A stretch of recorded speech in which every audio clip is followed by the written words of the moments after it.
Hey friends, welcome back to my Chizzy channel. And today, in honor of Black History Month, I have yet again another story. Unfortunately, this is another tragic tale of how messed up the South was, just how messed up in general it was in the 40s, in the early 1900s for segregation and just for Black people, period. Now is more than a perfect time to share her story and to let everyone know. Here's Recy Taylor, and this is her story. Recy Taylor, born Recy Taylor, she was born December 31st, 1919, and she died December 28th, 2017. She is African American, born and raised in Abbeville in Henry County, Alabama, to a sharecropping family. And at the time that her incident happened, she was married and she had a child. She was still sharecropping.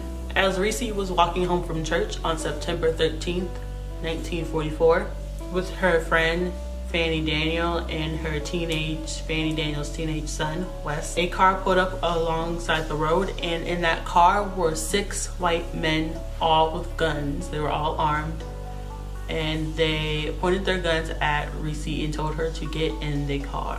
Now, as they drove to their destination, which was just a place with a wooded area with a bunch of trees, they pointed guns at her, told her to undress. She was begging to be let go. They told her to get out the car and lay down, just like you do for your husband. And Recy Taylor was raped by 6 white men that day. After her rape, Daniel, her friend, identified the car as belonging to Hugo Wilson, who admitted to picking Taylor up and carrying her to the spot where she was raped. The 6 men that raped her were Dillard York, Billy Howerton, Herbert Levitt, Luther Lee, Joe Culpepper, and Robert Gamble. 3 eyewitnesses identified Wilson as driving the car that she was kidnapped in and ultimately took her to her rape. So the messed up part about this is the police did not arrest them. They didn't get in a lineup. Nothing happened. Wilson just got charged with a $250 fine. And as soon as the NAACP heard about this case, it went berserk. So the Chicago Defender, which was a African-American, mostly read African-American national, newspaper, titled their front page story, "Victim of White Alabama Rapist." So for the first trial that took place October 3rd through the 4th in 1944, it was an all-white, all-male jury. And none of the assailants, none of the predators, none of the rapists had been arrested. The only witnesses were Taylor and her friends and family. Those were the only witnesses. Taylor's family couldn't name any of the rapists, and Sheriff Gamble never arranged a police lineup, so Taylor couldn't identify her rapist in court. After 5 minutes of deliberation, the jury dismissed the case, and the only way it would be reopened is through indictment in a grand jury. So after the rape, months after, Taylor was terrified. She was harassed by the people in town, by the rapists themselves, just harassed. She moved back into her family's house because they had firebombed her own home with her husband. So her husband and her child and her moved back into their family house, and they were terrified to leave at nighttime. She wouldn't even go out during the day. She was terrified that the townspeople, that the rapists would come back to kill her or her family. She was terrified. They even had someone sit up in a tree with a gun all night to make sure that no one came and tried to bother her. Now, as soon as the NAACP just found out about this, they sent Rosa Parks down to, talk to her and basically try to help her get through this in a way. Rosa Parks also came down to investigate and bring awareness. Then, Governor Sparks launched an investigation, and Sheriff Gamble was interviewed again, and he falsely claimed that he had started the investigation on behalf of Taylor, and they had started on his own right after attack, which was a lie. He also claimed that he arrested all of the men involved in the rape 2 days after the rape. And he placed Hugo Wilson, the man identified as the driver of the car, under a $500 bond, which we all know is a lie. He only charged him $250, and none of the rapists were ever arrested. And Sheriff Gamble accused Taylor of being a, I quote, nothing but a whore around Abbeville. Basically, they tried to bash her name and call her a prostitute. Basically, they were just like, oh, well, she's just a prostitute, she's just doing her job. So investigators interviewed the rapist, and 4 of the 7 men, quote, admitted to having intercourse with Taylor, but argued that she was essentially a prostitute and a willing participant. Others, including Herbert, who was a part of the army, denied knowing anything about the attack. He said he had no idea. But however, one of the assailants, one of the rapists, Joe Culpepper, admitted that he and the other rapists were out looking for a woman the night of the attack. That Lovett got out of the car with a gun and spoke to Taylor. That Taylor was forced into the car and later forced out of the car and made to undress at gunpoint, was raped and later blindfolded and left on the side of the road. Now, even though the jury heard this, that his story matched up with Taylor's, the Attorney General failed to convince the jurors of Henry County that there was enough evidence to indict 7 people of rape. And this was February 14th, 1945. It was still an all-white, all-male jury.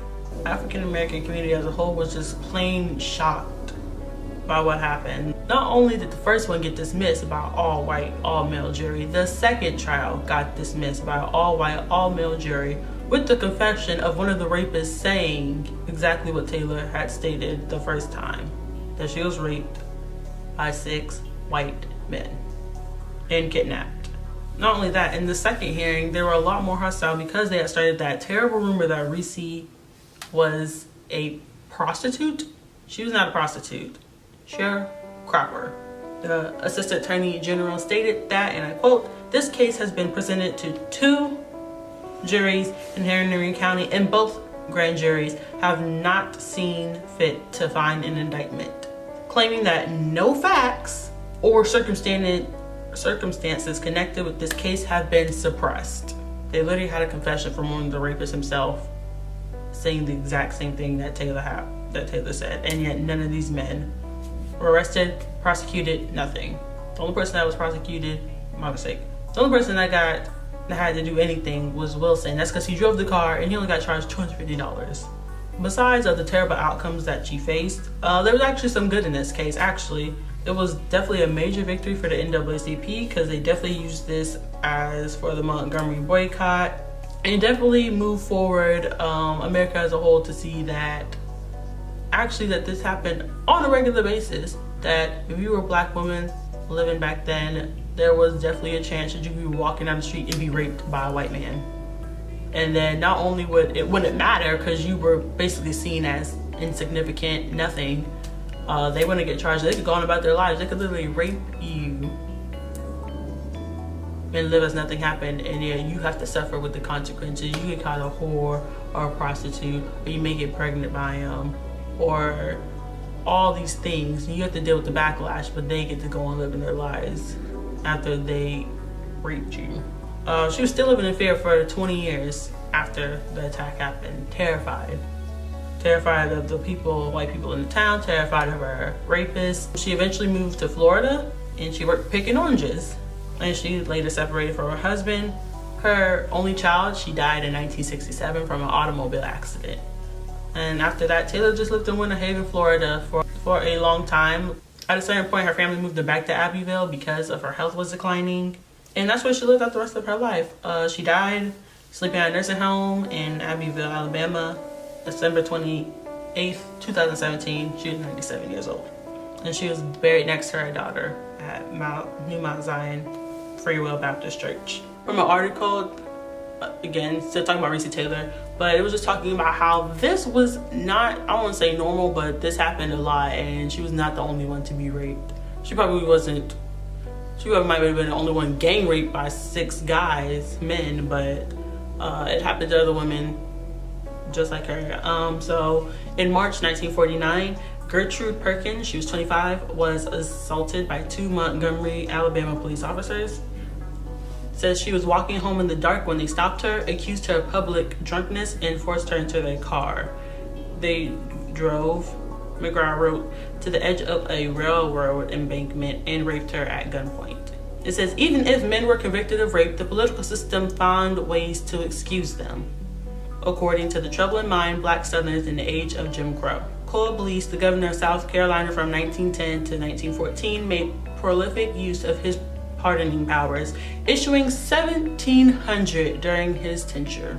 Blease pardoned both Black and white men who have been convicted of attacking Black women and girls. In an official pardoning statement, Blease stated, I am of the opinion, as I've always been, and I have very serious doubt as to whether the crime of rape can be committed upon a Negro. He literally just stated himself that Black women are so insignificant that if they get raped, no one's gonna be charged.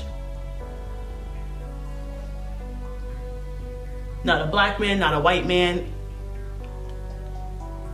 To hear that just makes me want to literally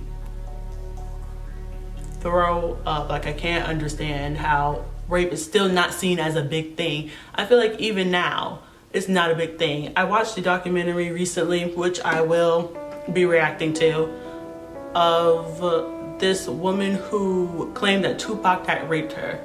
And the reactions that I've seen from men, the first thing they said that she was a liar. Every time that a woman says rape, she's a liar. Oh, she's lying. She's just trying to get that man in trouble. She don't want to, like, the interview that I saw, this was the first interview she had ever done in 25 years.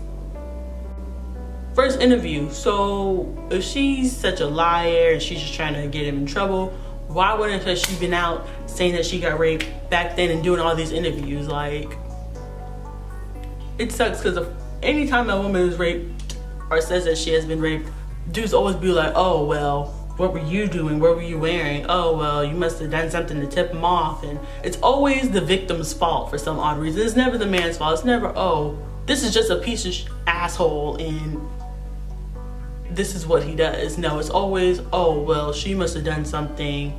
This must have happened. It's always an excuse for them. And I'm sick and tired of hearing an excuse for freaking rapists so they can continue to rape. Like, they can't control themselves. You're a human being and a grown man. Control your damn selves and keep your thing in your pants. I'm sorry, I just got off on the tangent, but I have a lot more to say on this, but I really just don't want to make this video too long because I don't really want to bore you guys, but this is just literally my opinion. Make sure you guys give this video a thumbs up and a like, and make sure you guys share this to whoever, your friends, your mom, your parents, your grandparents, whoever. You know, maybe they can share some experience with you about what they've gone through or anything like that. So I hope you guys enjoyed this. I will continue my Black History Month, my celebration of my beautiful African kings and queens will be celebrated all month by yours truly. I will continue to do it for the rest of this YouTube channel because there's a lot of untold stories and I want those stories to be heard on my channel, if not anywhere else. And I will see you guys in my next video. Bye, friends.